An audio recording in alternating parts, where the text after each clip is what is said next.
Hey Will, Duncan checking in, just finishing up a workout. Hey man, I saw on Facebook the post you mentioned me, the one-legged me versus the two-legged you, and the working out thing. Oh, goodness gracious. And kind of wanted to talk to you about that. I saw some of the advice that you got from other folks, and I felt like maybe I should weigh in and kind of let you know kind of what I think about when I'm getting ready to train or for games or in the Ludus or the things that I do. So I made you a little sign.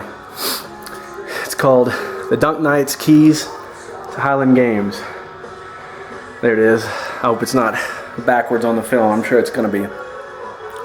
These are a couple things that have served me pretty well since I've started the games and with people I've met. And I want you to kind of keep these things in mind when you're training. First thing I see when I see your training logs and things, you need to practice with purpose. You need to have a clearly stated purpose in mind. What is the purpose of you doing this? Are you one of those folks who just likes wearing the kilt and smelling the funnel cake? I like funnel cake.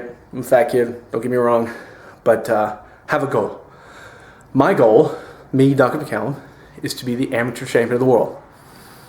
And I work every day towards that goal. And whether it's at Kevin Dupuy's game in Minnesota or the IHGF on the other side of the world, there's going to come a day where I'm going to stand on the top of that podium and I will have made it. And that's my goal. And it doesn't matter who's training now or who's training then, that's what I'm doing. I can't control what they do. I can only control what I do. That's my purpose. That's my working towards a goal. Number 2, contrast yourself. Don't compare. Don't compare yourself to me. One-legged Duncan, two-legged Duncan, six-legged Will. It doesn't matter. You know, I love Matt Vincent, Andy, and Spencer and those guys to death. I don't compare myself to them. I don't want to be the best them. I contrast myself with them. I look at Matt's throwing style. I look at Ryan's throwing style. Ryan Stewart's a guy I want to throw like. So I look at the way I do, and I contrast it to the way he does. What is he doing that's working? What can I take? What can I learn from? Contrasting is better than comparison in a lot of ways because it saves your ego and it keeps you focused on the things that matter. Don't compare yourself. Contrast yourself. Number 3, kind of building off that. Be the best you. Don't try to be the best me, okay? You're not going to be the best me. I'm the best me, okay? The best you should beat the best me. There is nothing in the Highland Games that makes me happier than seeing guys who I love, like you, like Jim Glover, like Beach, come out there and they work and they work and they work and they PR.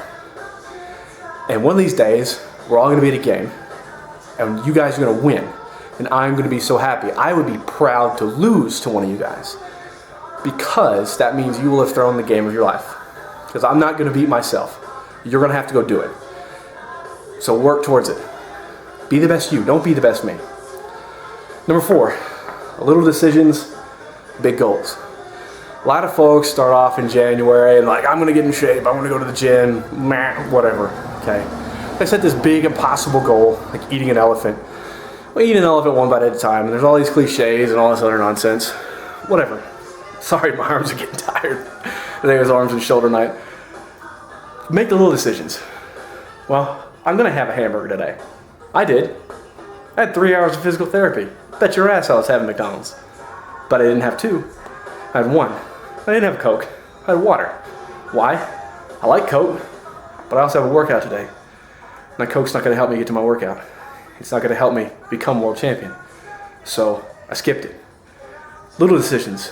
Pretty soon, you get on top of that big mountain, that big goal, and you turn around and you get to see all those little decisions laid out in front of you. And it's a good feeling. I like that. Accept responsibility for your actions and anticipate paying the price. Okay?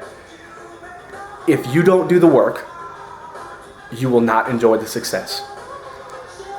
I love getting medals. I'm not a medal whore. I'm not one of those guys that goes and just hunts for medals, but I like them because they represent my success. It means I went to such game, and on that day, at that time, I had the best heavyweight for distance throw of anybody in the A's. It matters. I don't look at them as a I was better than you or I was better than him. It was, I was the best me I could be at that point on that day. And that matters. When I do the work, I get the success. When I don't do the work, I kind of pay the price for that.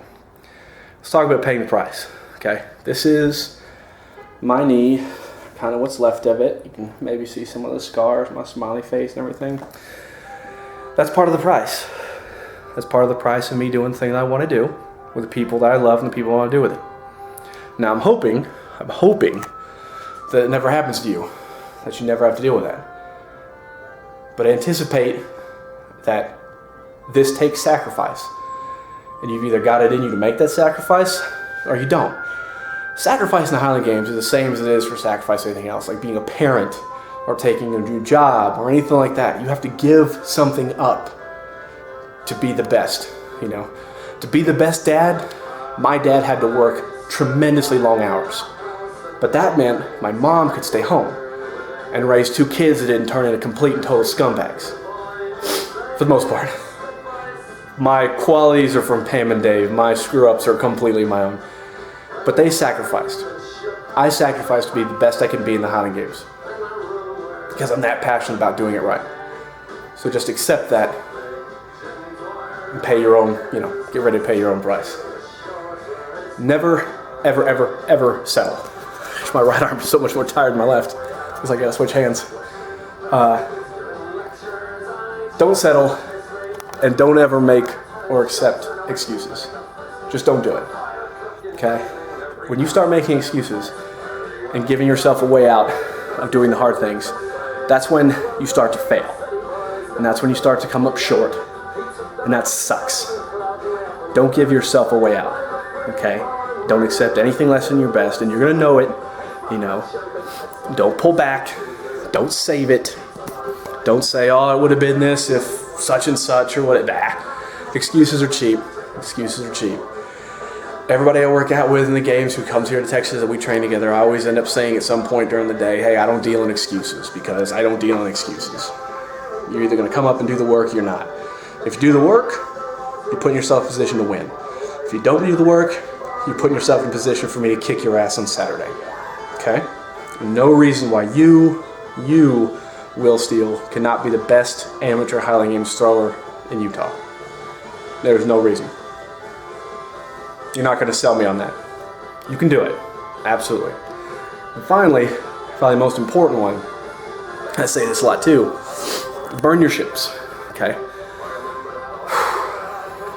Too many shoulders.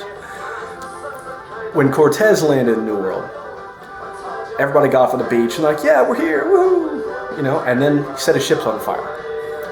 And I know that sounds really lame, and it's probably in a CrossFit thing somewhere, or on a ship, or, you know, or whatever. It's the workout of the day somewhere. Who cares?